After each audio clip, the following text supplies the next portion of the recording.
Before the world was in awe of this tall, lanky prospect in Wembanyama, there was another tall, lanky prospect not too long ago who was stirring up a ton of noise himself. That man is Chet Holmgren. Now, unlike Wemby, Chet, he's not 7'4", but he's still a legit 7-footer with a wide array of skills that few have ever seen from a guy of his size. However, prior to the start of the 2023 Summer League, Chet kinda got forgotten. I mean, in OKC, he was the number 2 pick a year ago, but shortly after, he sustained a season-ending foot injury.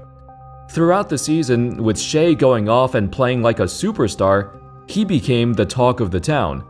Then, with the whole Wembanyama sweepstakes and the Spurs winning the lottery, no one really cared much about Chet anymore.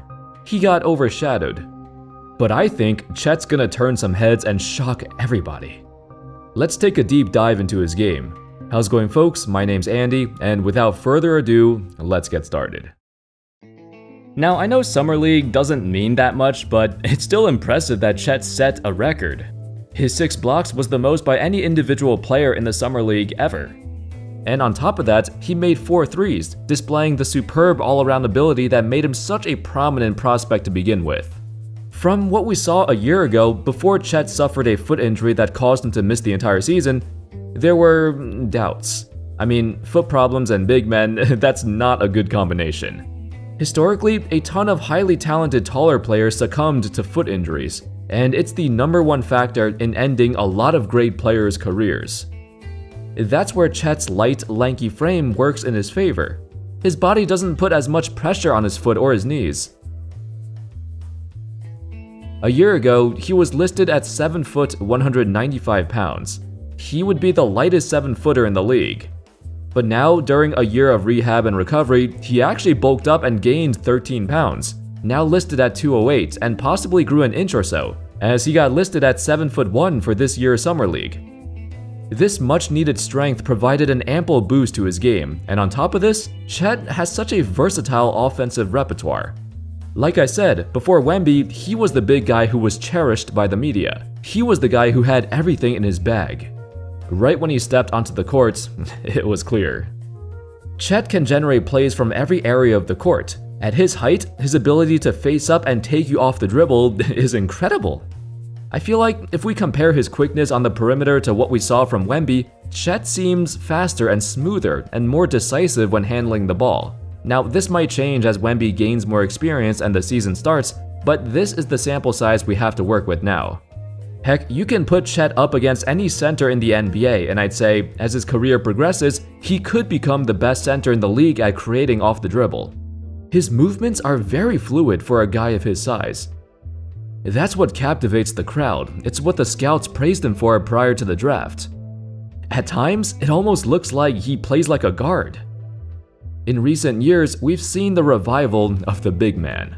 Since 2018, we've had 5 straight MVP winners who are at least 6'11", and now we got Wemby and Chet being 2 bigs who are set to take the NBA by storm. Years ago, Kevin McHale made a statement that still sticks with me today. Quote, "Small-skilled beats big-stiff, but big-skilled beats small-skilled every time." Back in the day, think during the Shaq era or even around the time Dwight Howard was in the league. Besides them, very few other centers were stars or had star potential. Remember when DeAndre Jordan made first-team All-NBA? Those days are long gone. Now, with this new generation of bigs, you need to be skilled. You need to be a multi-dimensional center to thrive in this era. And Chet is the perfect example of this new generation. Speaking of multi-dimensional, Chet's pick-and-roll game is, well, it's kind of a work in progress. I know he has looked good in the pick-and-roll in the Summer League, but back in Gonzaga, he only rolled 8.2% of the time, and his efficiency in scoring off the pick-and-roll was only in the 52nd percentile. A lot of this has to do with his lack of strength. When he got down low, he had trouble finishing against guys who are more physical, who like bumping and bruising him in the paint. He has looked better though, which is a good sign, but this is a well-documented weakness in his game. The pick and roll is an instrumental part of OKC's offense. They were 8th among all teams in how much they run it. It's 18.4% of their total possessions. So while Chet has shown improvements in the Summer League, with his added bulk, the pick and roll part of his game is something we need to pay attention to. On the bright side, at Gonzaga, he also led the nation in points scored in the paint, and he shot 80% in the paint. He was still the best finisher in the NCAA, although it might have not been pick and rolls, but many of these points came from receiving entry passes close to the basket, or from alley-oops. He positions himself very well to catch a pass and score at the basket. He's faster and more nimble than the majority of guys his size. Now, Chet, he has some decent post moves, but I would not say that this is a strength of his. Many of his finishes at the basket were through cuts and positioning, and they were assisted. And there's nothing wrong with that. That hasn't stopped him from being a dominant interior force. On the other hand, if the defense collapses in the paint and tries to stop him, he does have a silky smooth jump shot to fall back on, and a very capable three-point shot if he wants to pop out. Chet shot 39% from 3 in college, so you have to get out there to contest him. This makes him a matchup nightmare for any opposing bigs. Most centers aren't comfortable closing out and defending that far from the basket to begin with. But due to Chet's proficient ball handling skills, he can go from the three-point line to the basket within like 1 or 2 seconds. You cannot overcommit against him either, or fall for the pump fake. He will take you off the dribble and he will get by you. And if a smaller guy is contesting him, he can shoot over them easily. Like Kevin McHale said, big skilled beats small skilled every time. Out on the open floor, Chet is a menace. When you think of 7-footers who can grab a rebound and start a fast break and make the right pass to hit the right guy, that's a very short list of 7-footers who can do that. Chet is one of them. In fact, this is why he's going to thrive in OKC. The Thunder were the youngest team in the NBA for the 2022-23 season, with an average age of 23.1, with a bunch of athletic guys who can get up and down the floor with their young legs. This is perfect for Chet, who will fit in so well with the rest of this squad. He can push the pace, he can put immense pressure on the defense when they're discombobulated and not getting back in time. In terms of his handles, it's natural to see him have a higher dribble, similar to Wembanyama. It might lead to more turnovers against smaller defenders who know what they're doing. But Chet's handles are tight, they've gotten better since college, and he tries to keep it closer to his body. He also fits in perfectly with OKC's new identity. Presti has put an emphasis on making sure all of his guys can dribble, pass, and shoot, versatile players who are threats in multiple ways, and Chet elevates this team even further. No disrespect to Jalen Williams, but OKC needed a real center, and this is Chet's moment. All this talk about Chet, and I haven't even mentioned his defense yet. I want to give you a scouting report description of his defense, in particular, his pick-and-roll defense. This was from Sports Illustrated.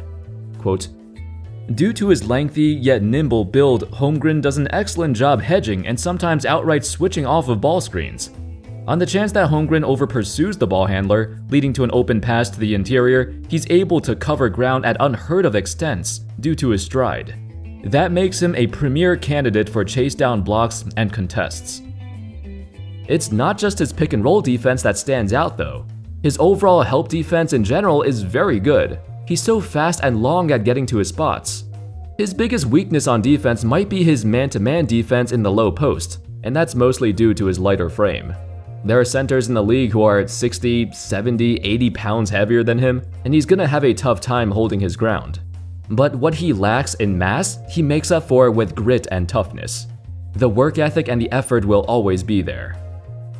There's a reason Chet was named the West Coast Conference Defensive Player of the Year. He's a very intelligent defensive player. It's not just his length or speed, it's his ability to read plays and be at the right spot at the right time.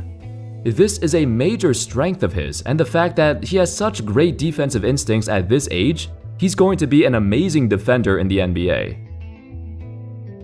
Anyway, that's all folks. I know Chet Holmgren isn't as great of a prospect as Victor Wembanyama, but there's honestly a lot of similarities in their games, their playstyles, and what they will contribute in the NBA. It's also a huge bonus to get drafted to a great organization. OKC is in the beginning stages of rebuilding, but already nearly made the playoffs with their young superstar Shea, so their rebuild has accelerated faster than expected.